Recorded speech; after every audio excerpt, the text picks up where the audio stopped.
নমস্কার, আমি সুমনা। আমার নতুন একটি ভিডিওতে তোমাদের সবাইকে স্বাগত জানাই। কেমন আছো তোমরা সবাই? আশা করি তোমরা সবাই খুব ভালো আছো আর আমরাও খুব ভালো আছি। এখন ঘড়িতে কটা বাজছে জানো? এখন ঘড়িতে বাজছে সকাল 5টা 10। হ্যাঁ, ভোরবেলাতে উঠি আমি ঠিকই, কিন্তু আজকেও উঠেছিলাম। কিন্তু আমার মেয়ে এমন নাছোড়বান্দা, মানে সে এমনভাবে আর কি আমাকে জড়িয়ে ধরেছিল, তাই আমি উঠতে পারিনি।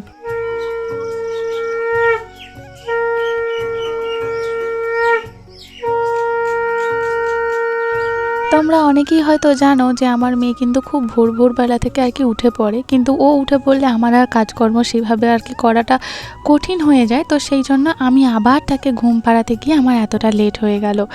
যাই হোক, ঘুম থেকে ওঠার পর আমার প্রত্যেক দিন সকালবেলা উঠেই যেটা ফার্স্ট কাজ হয়ে থাকে সেটা হচ্ছে দুয়ারে জলগোবর দেওয়া। সেটাই আমি এখন দিয়ে দিচ্ছিলাম, কিন্তু আজকে আমার ভীষণ লেট হয়ে গেছে। বুঝতেই পারছো, সকালে আলো ফুটে গেছে। যত আমার এইদিকে ঘুম থেকে উঠতে লেট হবে, ঘুম থেকে মানে কাজ শুরু করতে যতটা আর কি লেট হবে, কারণ আমি অ্যালার্ম দিয়ে রাখি। প্রত্যেক দিনই অ্যালার্ম বাজার আগেই কিন্তু আমি উঠে পড়ি।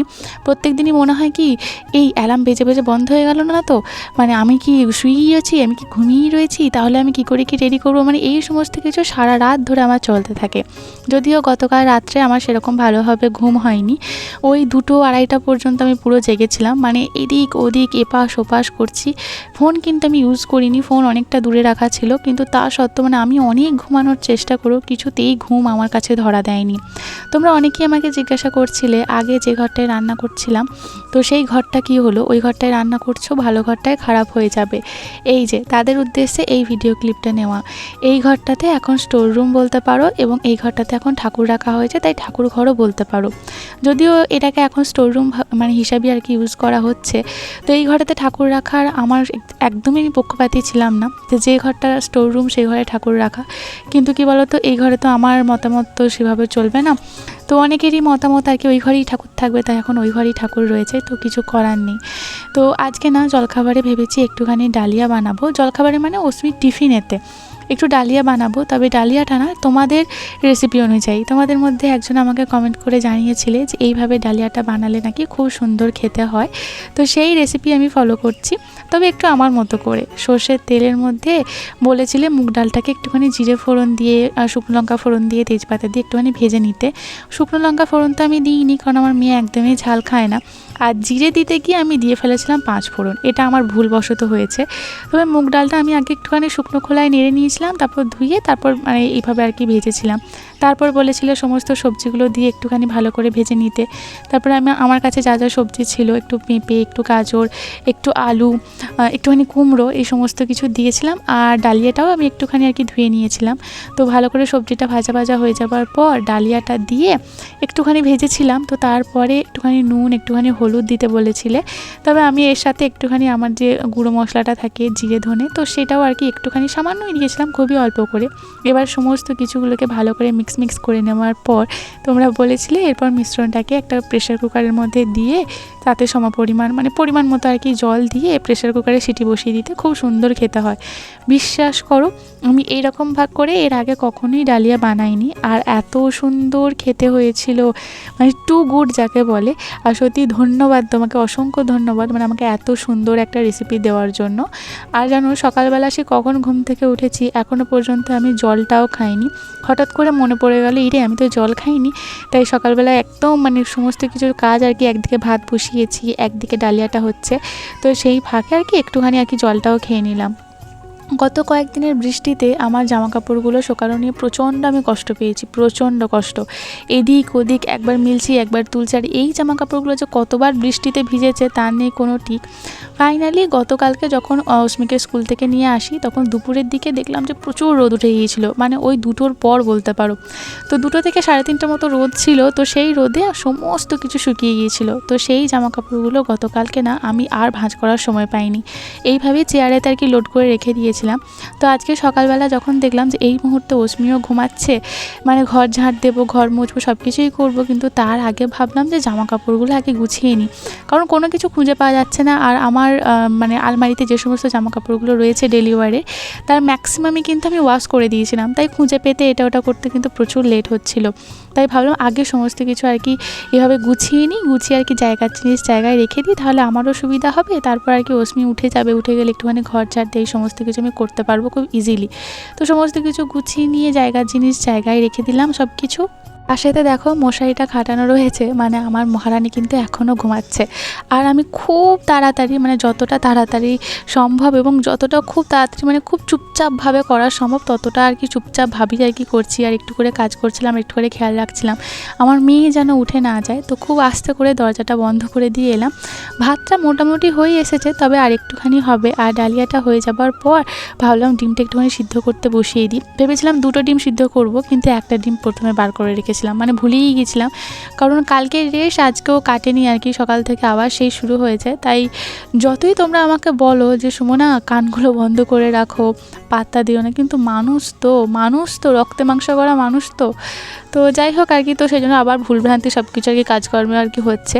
মহারানী আমার তারপরে আর কি ওকে আমি উঠিয়ে দিই, তো সে উঠে যায়। তো এরপর তোমরা আমাকে, মানে তোমরা অনেকেই বলো দিদি তুমি এত ভোর রাত থেকে কেন ওঠো, একটু তো পরে উঠতে পারো, সব কাজগুলো তো হয়ে যাবে। তোমাদেরকে আমি একটা কথা বলি, এই যে এখন তোমরা দেখছো আমার মেয়ে ঘুম থেকে উঠেছে, এখন কিন্তু আমাকে মোটেই ছাড়ছে না, আমাকে শুধু বলে যাচ্ছে মা তুমি আমাকে আদর করো। ওকে আমি অনেক বুঝিয়ে শুনিয়ে আমার কোল থেকে ওঠানোর চেষ্টা করছি। আসলে বাচ্চারা ঘুম থেকে উঠে কিছুক্ষণ 10 মিনিট 15 মিনিট মায়ের কোলে থাকতে চায়। দেখো আমাকে এখন দেখাচ্ছে এতটা আমাকে আদর করো, এখনও আমাকে এতটা আদর করো, তো মায়ের কোলে থাকতে চায়। তো তখনও যদি আমি ওকে সময় না দিই আর সে তারপরে যদি কাজ করতে যাই, সেটা সম্ভব নয়। কারণ আমি চাইলেও পারবো না, কারণ আমার মেয়ে আমাকে ছাড়বে না, ওকে আমাকে সময় দিতেই হবে, আমি সময় দিতে বাধ্য। এখন আমাকে টেনে টেনে তুলছে কী জন্যে জানো, ওকে এইভাবে কোলে করে ঘোরাতে হবে। আমি ঘরের মধ্যে ঘোরাচ্ছি, বলছে না এখানে হবে না, দেখো কোল থেকে নেমে পড়ছে। তারপরে আমায় টেনে টেনে কাঁদতে কাঁদতে নিয়ে যাচ্ছে কোথায়, ওঠানে। ওকে এই ওঠানেতে নিয়ে এসে আমাকে কোলে করে ঘোরাতে হবে, এই হচ্ছে ওর বায়না। তাই আমি বলছি কীভাবে তুলবো, বলে কিন্তু এইভাবে আমাকে তোলো, এইভাবে তুলে আমাকে ঘোরাও এইভাবে। মানে কি বলি বলো, বাচ্চা মানুষ এই সময়টাতেই কোলে ওঠার সময়। এমন একটা দিন আসবে কয়েক বছর পর, তখন যদি আমি ইচ্ছাও করি আমার মেয়েকে একটু কোলে নিই, তখন হয়তো কোলে নিতেও পারবো না। আর এই মেয়ে ঠিক করে যে কবে হাঁটতে চলতে শিখবে আমি জানি না, মানে দিনে মনে হয় কতবার যে আছাড় খায়, কতবার যে পড়ে তার নেই কোনো ঠিক। আর এদিকে দুষ্টুমি দেখো, আমি ওর ব্রাশ আনতে গেছি, এদিকে যে পর্তুলিকা ফুলগুলো ফুটেছে তার 2টো ডাল নিয়ে এইভাবে এক দৌড় দিয়েছে। মানে কী আর বলি তোমাদেরকে বলো। এই গাছটা যদিও অস্মি এনেছিল, কোথা থেকে নিয়ে এসেছে আমি আজও জানি না, আমি লাগিয়েছিলাম। তো তারপর এত সুন্দর গাছটা হয়েছিল। আর গাছের আর কি নামটাও আমি জানতাম না কী ফুল গাছ, তো তোমরা আমাকে বলেছিলে পর্তুলিকা। তবে পর্তুলিকার আলাদা ভেরিয়েন্টগুলো আমি জানি, এই ভেরিয়েন্টটাকে যে পর্তুলিকা বলে সেটা জানতাম না। সকালবেলায় উঠে ব্রাশ করানো মানে একটা মহাযুদ্ধ, ওর পিছন পেছন আমাকে দৌড়াতে হয়। আজকে জানো দেখো কি সুন্দর রোদ উঠেছে সকাল থেকেই, মানে এই রোদটার জন্য আমি বলতে পারো বিগত 3-4 দিন ধরে মানে হাপিত্তেশ করে বসেছিলাম কখন আর কি মানে বৃষ্টিটা থামবে, কবে একটু রোদ উঠবে, তবে আমি জামা কাপড়গুলো একটু ওয়াশ করতে পারবো। তো এই এত এক গাদা জামা কাপড় রয়েছে, অস্মির বাবারও জামা কাপড় এখানেতে রয়েছে। মানে এই বৃষ্টির চক্করে অস্মির বাবার জামা কাপড়গুলো আমি ওয়াশ করতে পারিনি, কারণ ওই মোটা মোটা প্যান্ট, কোমরের দিকে যে সমস্ত গার্ডার এই সমস্ত কিছু থাকে, তো এগুলো শোকানো মানে অসম্ভব এই ওয়েদারে। তো সেগুলো ওয়াশ করতে পারিনি। অস্মির বাবাকে বলায় অস্মির বাবা বলে না ওয়াশ করার দরকার নেই, ওটা তো আমি মাত্র জাস্ট 1-2 দিন পরেছি, মানে আমি তো ওয়াশ করতেই থাকি তোমরা দেখেছো, তো সেগুলো আমি আবার বাড়ি ফিরে গিয়ে পরবো। কিন্তু আমার মনে হয় যে জামাটা বা যে ড্রেসটা আমি একবার পরে নিয়েছি, তো সেটা না আমার আর দ্বিতীয়বার পরতে ইচ্ছা করে না যতক্ষণ না আমি সেটা ওয়াশ করছি। সেটা আমি আমার মেয়েকেও করি, এবং অস্মির বাবা যতই চেষ্টা করুক না কেন আমি তাকে পরতে দিই না, আমি সব কিছু ওয়াশ করে দেওয়ার চেষ্টা করি। আজকে একটুখানি রোদ উঠেছে দেখে তো সব কিছু টেনে নামিয়েছি, তো সব কিছু ওয়াশ করবো। যেগুলো আর কি গরম জলে দেওয়া সেগুলো একটুখানি গরম জলে করে আর কি দিলাম, আর কি যেগুলো আর কি ঠান্ডা জলে দেওয়া তো সেগুলো ঠান্ডা জলে দিলাম। পুরো 2 বালতি ঠাসাই আমি আজকে ওয়াশ করব, ভিজিয়ে দিয়ে গেলাম, পরে এসে এখন ওয়াশ হবে। এখন তো সম্ভব নয়, অস্মিকে এখন একটু আটকে রাখতে হবে, কারণ ও যেহেতু দেরি করে উঠেছে, এই সময় যদি ও বাড়ির বাইরে কোথাও দিয়ে দৌড় দেয় তো সেখান থেকে আমি আবার তাকে ধরতে যাবো, করতে করতে প্রচুর লেট হয়ে যাবে। একটু কালার পেন্সিল এটা ওটা দিয়েছিলাম যে যাতে একটুখানি কালার করে, তো কালারের তো একদম কি বলবো যাচ্ছে তাই অবস্থা করে দিয়েছে। ওকে আটকে রাখা মানে অসম্ভব ব্যাপার। একটু রোদ উঠতেই দুটো পাশে বালিশ, একটা আমার এবং একটা অস্মির, দুটো পাশে বালিশ উনি আর কি রাত্রে ভিজিয়ে দিয়েছিলেন, তো সেগুলো আর কি একটু সাথে দিয়ে এলাম সবার আগে জামা কাপড়গুলো ওয়াশ করার আগে। তবে দেখো একদিকে আকাশটা পরিষ্কার আর একদিকে একটুখানি মেঘাচ্ছন্ন, তো একটু ভয় ভয়ও লাগছিল যে অস্মিকে আমি দিতে যাব স্কুলে, সেই ফাঁকে যদি বৃষ্টি নামে আমার বালিশ দুটো যাবে ভিজে। এই ডালিয়াটা এত সুন্দর হয়েছিল, মানে আমি পুরো মুগ্ধ, খুব সুন্দর টেস্ট হয়েছিল। তো তোমরা অনেকেই একদিন আগে আমাকে জিজ্ঞাসা করেছিলে যে এই ডালিয়া যখন আর কি অস্মি টিফিন বক্সে আমি দিই তো ডালিয়াটা আর এই ফলগুলো একসাথে মিশে যায় না?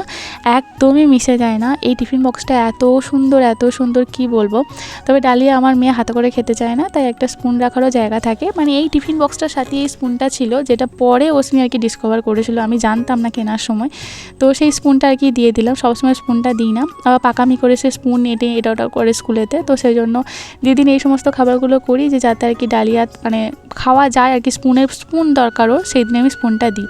এই যে তোমাদেরকে বলছিলাম যে মানে ও ফাঁকা পেলেই আর কি চলে যাবে, ধরে আনতে আমার দেরি হয়ে যাবে, তো সেই একটুখানি দরজাটা ফাঁকা পেয়েছে, সেই ফাঁকে দিয়েছিল দৌড় ছোটো ঠাম্মিদের বাড়ি।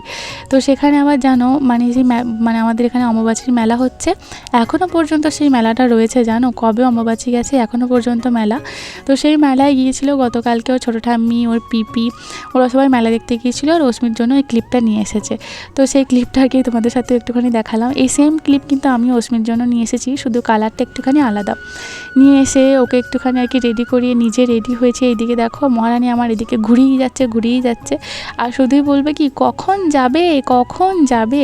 এতদিন কিছুদিন আগে পর্যন্ত কাঁদতো, এখন কিন্তু অতটা আর কাঁদে না। হ্যাঁ খুঁতখুত করে যাবো না বলে, তবে কান্নাকাটির পর্বটা মনে হচ্ছে যেন মিটলো।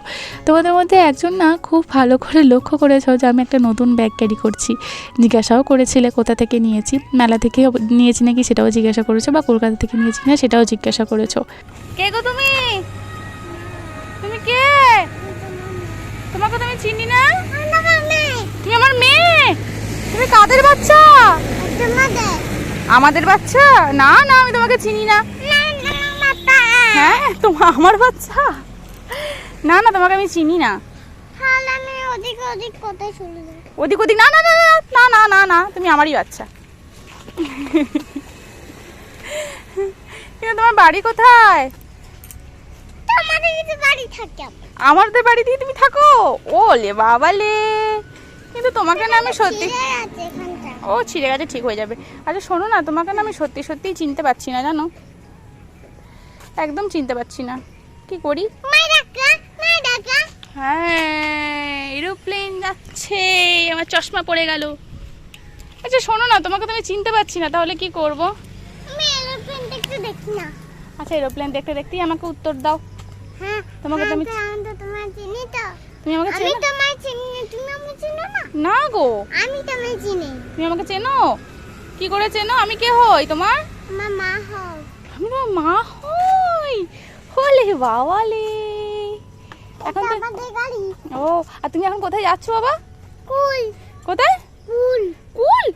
স্কুল স্কুল না বলে না তো, স্কুলও বলে না, কুলও বলে না, স্কুল বলে। স্কুল হ্যাঁ ভেরি গুড। আজকে কি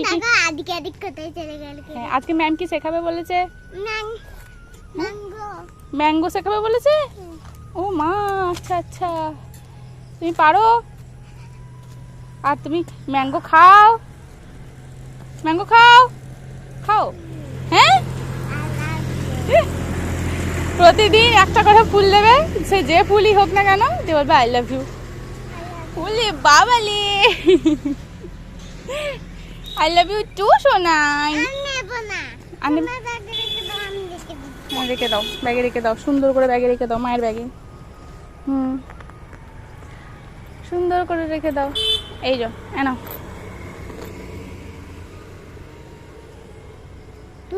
ঢুকছে না, এই যে মা ঢুকিয়ে দিচ্ছে, এই ঢুকে গেছে। থাক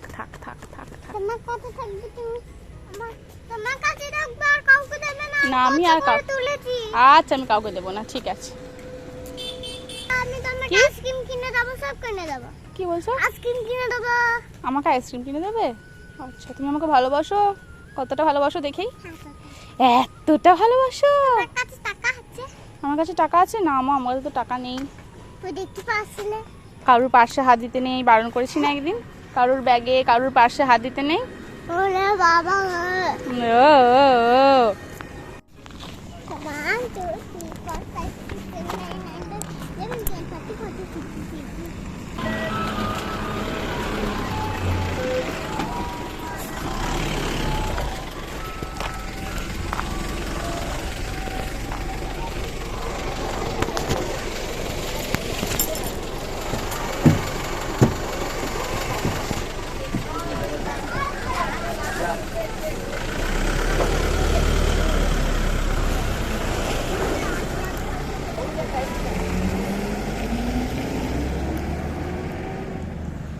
ওই ব্যাগটা জানো তো আমি মেলা থেকে নিইনি, আমি নিয়েছিলাম কলকাতা থেকেই। তোমাদেরকে বলেছিলাম না কলকাতা থেকে অনেক কিছু জিনিসপত্র নিয়ে এসেছি, যখন যখন ইউজ করব তখন তোমাদেরকে বলবো। অস্মিকে দিয়ে আসার পর আমি নিজে খেলাম, খেয়ে আর কি সমস্ত জামাকাপড় যা যা থাকে সেগুলো তো ওয়াশ করবোই। তার আগে কিছু বাসনপত্র ছিল, রান্নার বাসনপত্র, খাওয়া দাওয়ার বাসনপত্র, সো সেগুলো সমস্ত কিছু আর কি ধুয়ে নিয়েছিলাম। গতকালকে যখন একদম কোনো মতেই ঘুম আসছিল না, তখনই আমি বুঝতে পেরেছিলাম মানে মানুষের ঘুম না হলে মানুষ কতটা ছটফট করে। আমিও ঠিক সেটাই আর কি গতকাল রাত্রে ফিল করেছি। আমি 2:30 পর্যন্ত জেগে, তাহলে ভাবো আমাকে 4:30টার সময় উঠতে হবে। আমি শুধুই ভাবছি ঠাকুর ঘুমটা আমার চোখে দাও, আমার ঘুমটা খুব প্রয়োজন, মানে আমাকে ঘুমাতে হবে। আমি আবার 4:30টায় উঠবো, মানে 2:30 পর্যন্ত যদি আমি জেগেই থাকি তাহলে 4:30টার পর আমি উঠবো কী করে 4:30টার সময়? কিন্তু কি বলো তো, ঘুমের জন্য ছটফট করলেও এক ফোঁটা আমার ঘুম ধরছিল না। ঠিক যেমন বেশ কিছু মাস আগে আমার বাবা যখন মারা গিয়েছিলেন বাবা, তো তখন যখন ডিপ্রেশনের ওষুধ খাচ্ছিলাম ঠিক তখন এই সেম সিচুয়েশন হচ্ছিলো। আমি ঘুমের ওষুধ না খেলে আমি ঘুমাতেই পারছিলাম না। গতকাল রাত্রেও সেই ঠিক একই ফিল আমি করছিলাম এবং সেই মনে হচ্ছিলো ঘুমের ওষুধগুলো কিন্তু এখনও আমার কাছে আছে, যে একটা ঘুমের ওষুধ কি খেয়ে নেব। তারপরে ভাবলাম যে এই রাত 2:30টার সময় যদি আমি ঘুমের ওষুধ খাই তাহলে কোনো মতেই আমি 4:30টার সময় উঠতে পারবো না, তাই ঘুমের ওষুধ একদমই খাওয়া চলবে না। মানে কি তখন আমি বুঝেছিলাম যে আমাকে আজকে এখন ঘুম আসছে না, কিন্তু পরের দিন সকাল থেকে কিন্তু আমাকে কাঁদাবে। আর ঠিকই তাই, এত মাথায় ব্যথা হচ্ছে বিশ্বাস করো। আর এই এত জামাকাপড় আমি ওয়াশ করছিলাম, আমার দুটো হাতের মানে বাহুগুলো এত ব্যথা হচ্ছিল, মানে পুরো ব্যথায় আমি কাতর হয়ে পড়ছিলাম। কিন্তু কিছু করার নেই, আমি এত জামাকাপড় ভিজিয়েছি, আমাকে আজকে ওয়াশ করতেই হবে। আমি এর আগেও কিন্তু এরকম এত জামাকাপড়ই ওয়াশ করি, তোমরা দেখে এসেছো। কিন্তু আজকে যেন আমার ভীষণ কষ্ট হচ্ছিলো, আসলে শরীরটা আমার রেস্ট পায়নি। গতকাল দুপুরবেলাতেও আমি ঠিকভাবে ঘুমাইনি, কারণ অস্মি ঘুমায়নি। আর রাত্রেবেলায় অস্মি ঘুমালেও আমি ঘুমাতে পারিনি, আমার ঘুম আসেনি। তো মানুষের শরীর, মানুষের ব্রেন তো একটুখানি রেস্ট তো চাই, রেস্ট না হলে তো তারপর সকাল থেকে আর কি বডি কীভাবে কাজ করবে। আমারও হয়েছিল ঠিকই তাই, মানে খুব কষ্ট হয়েছিল, খুব কষ্ট। তো যাই হোক, কিছু করার নেই, কি আমার কাজগুলো আমাকে করে যেতেই হবে, কারণ ঘড়ির সাথে সাথে আমাকে দৌড়াতেই হবে। এই অস্মিকে দিয়ে এলাম, আবার কিন্তু অস্মিকে আর কি আনতে যাওয়ার সময় হয়ে যাবে। এখনও আমার বহু কাজ বাকি, মানে এখন এই যে জামাকাপড়গুলো জাস্ট মেলে দিলাম, এরপর রান্নাবান্না রয়েছে, ঘর মোছা এটা ওটা রয়েছে, ঝাঁট দেওয়া রয়েছে, মানে সমস্ত কিছু রয়েছে। তারপর আবার ধোয়া মাজা যে সমস্ত বাসনপত্র সেগুলো রয়েছে, আবার অস্মিকে আনতে যেতে হবে, আবার অস্মিকে নিয়ে আসার পর তো আরও এক মহাযুদ্ধ শুরু হবে। তো এখন তো ধরো অস্মি নেই, আমি একদম মুখ পুরো সাইলেন্ট, মানে একটা কথাও আমার মুখ দিয়ে বের হয় না। তো একদম চুপচাপ নিজের মতো করে আর কি কাজ করে যাই। কিন্তু অস্মি আসার পর মানে সাথে সাথে আমার মুখও চলবে আর তার সাথে সাথে আমার হাত পাও চলবে। তো তখন আমি ভাবছি আমি কীভাবে সামাল দেবো। আর এখন যে আমি একটু রেস্ট করব তারও কিন্তু কোনো উপায় নেই, আমাকে কাজগুলো কমপ্লিট করে নিতেই হবে। আর এদিকে দেখো সমস্ত জামাকাপড়গুলো ওয়াশ করে আমার মেলে দেওয়া হয়ে গেল। তোমাদেরকে আমি জাস্ট ভিডিও স্পিড বাড়িয়ে তো দেখালাম, যে জাস্ট তোমরা দেখলে কি যে কয়েকটা মিনিটের মধ্যে আর কি সব কিছু কমপ্লিট হয়ে গেল। একদমই না, এত জামাকাপড় ওয়াশ করতে সব কিছু মিলতে প্রায় আমার আধ ঘন্টার ওপর সময় লেগেছিলো। তো চলো সব কিছু আর কি মিলে দিয়েছি। আর এদিকে দেখো একটুখানি হাওয়াও দিচ্ছিলো, তো সেই জন্য সমস্ত কিছু জামাকাপড়কে একটা একটা করে ক্লিপ দিয়ে রেখে দিয়ে এলাম, যে শুকিয়ে যাবে অলরেডি যা রোদ দিয়েছে। আর আজকে এত রোদ মানে কি বলবো, পুরো একদম গা হাত পা জ্বলে যাচ্ছিলো। আর ছাদ থেকে আসার পর আমার এত কষ্ট হচ্ছিল, কারণ তোমরা সবাই জানো আমার মাইগ্রেন আছে। আর এই মাইগ্রেন যে আমাকে কাঁদাবে আজকে খুব ভালো করি সেটা আমি খুব ভালোভাবেই বুঝতে পারছি। মানে একে এত প্রেশার শরীর বইছে না, তারপরে আবার মাইগ্রেন আমাকে কাঁদাবে। কারণ এই ছাদ থেকে নেমে আসার পরেই আমার ডান দিকের মাথাটা জাস্ট ধরে গিয়েছিলো, মানে হালকা চিনচিন করতে আরম্ভ করে দিয়েছে। তো আজকে আমার নিস্তার নেই, মাইগ্রেনের হাত থেকে আমাকে কেউ বাঁচাতে পারবে না। একটুখানি জল খেলাম, একটুখানি ফ্যানের তলায় বসে গোটা ঘর ঝাড় দিয়ে দিলাম। জানো তো এই আমাদের ঘরে এত ধুলো, এত বালি এবং তার সাথে সাথে মাকড়সার জাল। মাঝে মাঝে মনে হয় যে এই বাড়িটাতে আমরা থাকি না, মাকড়সাগুলিই থাকে। মাকড়সাদেরই আর কি বাড়ি, আমরা আর কি সেই মাকড়সাদের বাড়িতে রয়েছি। কোথা থেকে যে এত কিছু আসে ভগবানই জানে। তোমাদের মধ্যে অনেকেই আমাকে বলেছিলে যে নাইজলটা মানে লাইজলটা আর কি ইউজ করতে, মানে ফ্লোর ক্লিনার হিসাবে। আমি বলেছিলাম তোমাদেরকে একদিন দেখাবো। তো দেখো এই ফ্লোর ক্লিনারটাই কিন্তু আমি ইউজ করি। তো অনেকগুলো শেষ হয়ে গেছে, আবার এটা আর কি নতুন আর কি ওপেন করেছি। তো এই লাইজল দিয়ে কিন্তু আমি গোটা ঘর, রান্নাঘর সব কিছু মুছি। এমনকি ধরো এমনি যখন আর কি ঘর মুছি তখন তো মুছেই লাইজল দিয়ে। আবার কিন্তু যখন ধরো রান্নাবান্না কমপ্লিট করা হয়ে যাবার পর যখন আমি গ্যাস ওভেন পরিষ্কার করি, রান্না যেখানটা করি, তো সেখানে রান্নাঘরটা আর কি মুছি আবার দ্বিতীয়বার করে। তো মুছতে তো হবেই, যেহেতু রান্নাবান্না হয়েছে, এটা ওটা দাগ টাগ এটা ওটা পড়ে থাকে। তখনও কিন্তু আমি একটুখানি ফ্লোরেতে এই লিকুইড ক্লিনারটাকে দিয়ে তারপর আমি কি মুছি। কিন্তু তারপরেও এত মাছি কোথা থেকে আসে ভগবান জানে। যেহেতু বর্ষাকাল আর বাড়িতে গোয়াল রয়েছে, তো এটা আসাটা আমার মনে হয় স্বাভাবিক। তো চলো আজকের ভিডিও এই পর্যন্তই। এই ভিডিওটার মধ্যে তোমাদের যদি এতটুকু কিছু ভালো লেগে থাকে তাহলে প্লিজ ছেড়ে যাবার আগে আমার চ্যানেলটা সাবস্ক্রাইব করে দিও।